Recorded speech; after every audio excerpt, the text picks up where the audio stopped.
नमस्कार मित्रों, मैं राजीव रंजन प्रसाद। केवल पाटलिपुत्र और दिल्ली में ही केंद्रित रही राजधानी भारतीय इतिहास का केंद्र बिंदु रही है।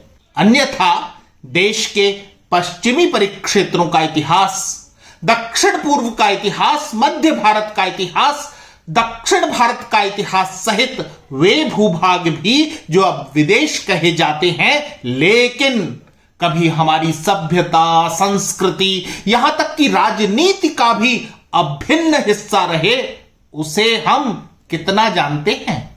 भारतीय इतिहास के कितने ही गौरवशाली नायकों की चर्चाओं को भी वामपंथी एजेंडों ने पुस्तकों, पाठ्य पुस्तकों में अल्प चर्चित रखा।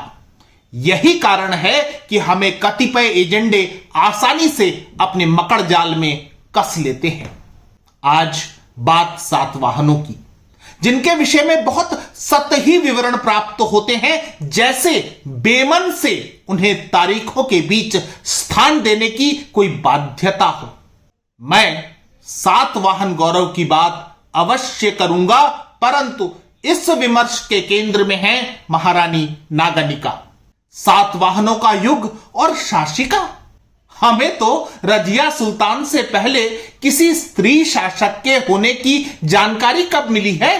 नागनिका, दिद्दा, रुद्रांबा से लेकर लक्ष्मीबाई तक के दौर में कितनों की चर्चा होती है, सोच कर देखिए। महारानी नागनिका को जानने के लिए हमें सातवाहन शासकों के दौर में जाना होगा, जिनका वृतांत संस्थापक सिमुक के दौर में अर्थात वर्ष 271 ईसा पूर्व के लगभग आरंभ होता है और गौरवशालिता के साथ दूसरी सदी ईस्वी तक जारी रहता है। सिमुक ने सामंत से शासक तक की जो यात्रा आरंभ की, उसने महानता के अनेक अध्याय लिखे। भारत का कोई भी राजवंश इतने लंबे समय तक अपनी सत्ता कायम नहीं रख सका था, तथापि सातवाहन चर्चा का विषय क्यों नहीं बनाए गए?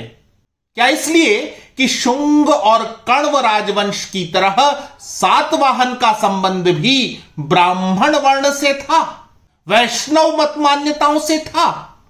अतः इनकी उपलब्धियों पर बात करना विशेष तरह के एजेंडों के लिए फिट नहीं बैठता।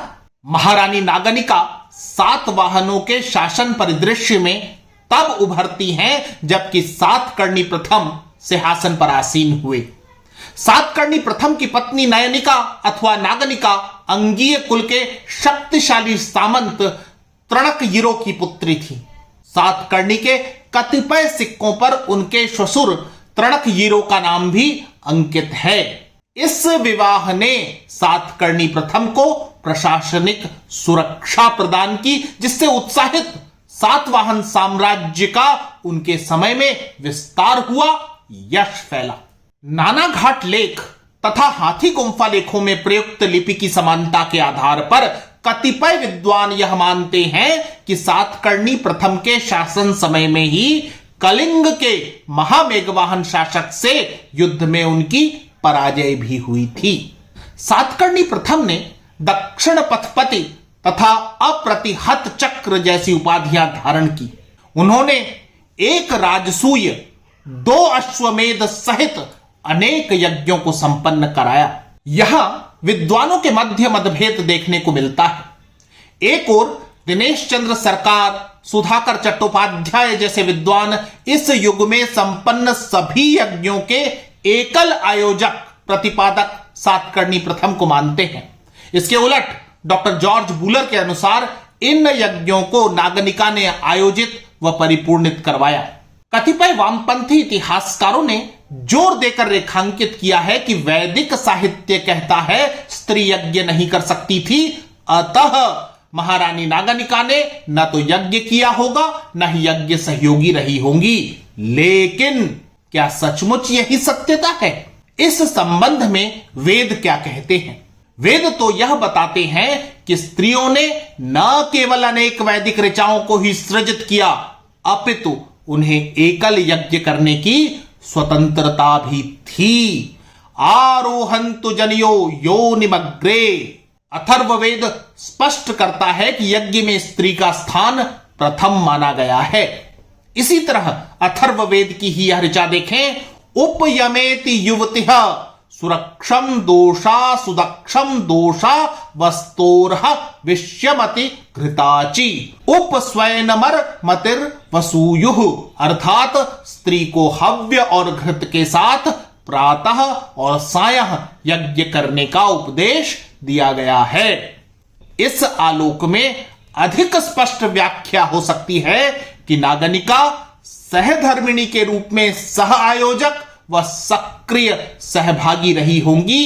यही कारण है कि अभिलेखीय साक्ष्यों में उन्हें प्रमुखता प्रदान हुई है। इससे उस युग में स्त्री के महत्व और राजनीतिक सक्रियता का भी हमें भान हो जाता है। महाराज सातकर्णी प्रथम की मृत्यु अल्पावधि में हो गई थी। यही समय था जब सिंहासन के वास्तविक उत्तराधिकारी राजकुमार शक्तिश्री व वेदश्री अल्पवयस्क थे और शासन संचालन करने के दृष्टिगत अयोग्य थे। यह समय था जब राजनैतिक रूप से भी सर्वत्र अस्थिरता थी और विदेशी आक्रांताओं के लिए भारत भूमि सुलभ हो चली थी। ऐसे में उत्तराधिकारियों के अधिकार की रक्षा करना, साथ ही राष्ट्र को एकजुट बनाए रखते हुए किसी भी आक्रमण का प्रतिवाद करने की ताकत बनाए रखना आवश्यक था। ऐसे समय में महारानी नागनिका अपने पुत्रों के वयस्क होने और शासन प्रबंध संभालने योग्य बन जाने तक सत्ता पर अपनी संपूर्ण पकड़ बनाकर स्वयं शासन करना आरंभ करती हैं। महारानी का यह कदम सर्वथा क्रांतिकारी रहा होगा, क्योंकि सत्ता हस्तांतरण ही एक तंत्रात्मक शासन समयों में सबसे कठिन और रक्तपात भरा कार्य रहा करता था। इतना ही नहीं, दशकों तक शासन चलाना, सिक्कों पर अपना नाम अंकित करवाकर सशक्तता की झलक प्रदान करना, साथ ही अभिलेखों को उत्कीर्ण करवाना असाधारण व्यक्तित्व के लक्षण हैं। नागनिका संभवतः इस विश्व की पहली स्त्री शासक थी जिनका अपना सिक्का चलता था। उनके संचालित सिक्कों के मध्य में ब्राह्मी लिपि में नागनिका अंकित प्राप्त हो जाता है। अपने शासन समय में ही सातवाहन शासिका महारानी नागनिका ने नानाघाट अभिलेख को उत्कीर्णित करवाया था। नानाघाट कहां है और इसकी महत्ता क्या है, इस पर एक दृष्टि डालते हैं। यह पश्चिमी घाट में स्थित एक पर्वतीय दर्रा है जो कि कोंकण समुद्र तट और जुन्नार नामक प्राचीन नगर के बीच स्थित है। इसकी महत्ता प्राचीन व्यापारिक मार्ग के रूप में रही है, इसीलिए महारानी नागनिका को शक्तिशाली और संपन्न माना जा सकता है, जिनका व्यापारिक मार्ग पर अधिकार तो था ही, इसे उन्होंने यहां स्थापित अभिलेख के माध्यम से व्यापक और चिरस्थायी भी किया। नानाघाट के अभिलेख संस्कृत भाषा और ब्राह्मी लिपि में उत्कीर्णित हैं।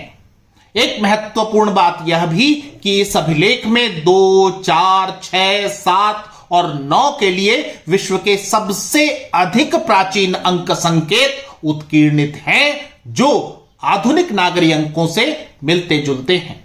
इस अभिलेख में इंद्र, संकर्षण, वासुदेव, चंद्र, सूर्य, यम, वरुण तथा कुबेर का देवताओं के रूप में आह्वान किया गया है।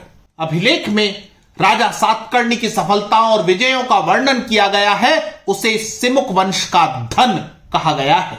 एक निष्कर्ष यह भी कि इस अभिलेख के माध्यम से बौद्ध धर्म के अवसान की ओर बढ़ने और सनातन धर्म के पुनरुत्थान की प्रथम झलक मिलने लगती है। इसमें कोई संदेह नहीं कि महारानी नागनिका एक योग्य प्रशासक थी, जिन्होंने दशकों तक शासन किया। क्या उन्होंने युद्धाभियानों में हिस्सा लिया? इसके अभिलेखीय प्रमाणों को प्राप्त करना कठिन है, लेकिन तत्कालीन राजनैतिक परिस्थितियों की विवेचना कर यह संभावना अवश्य प्रतीत होती है कि उनका शासन शांति काल तो नहीं कहा जा सकता था।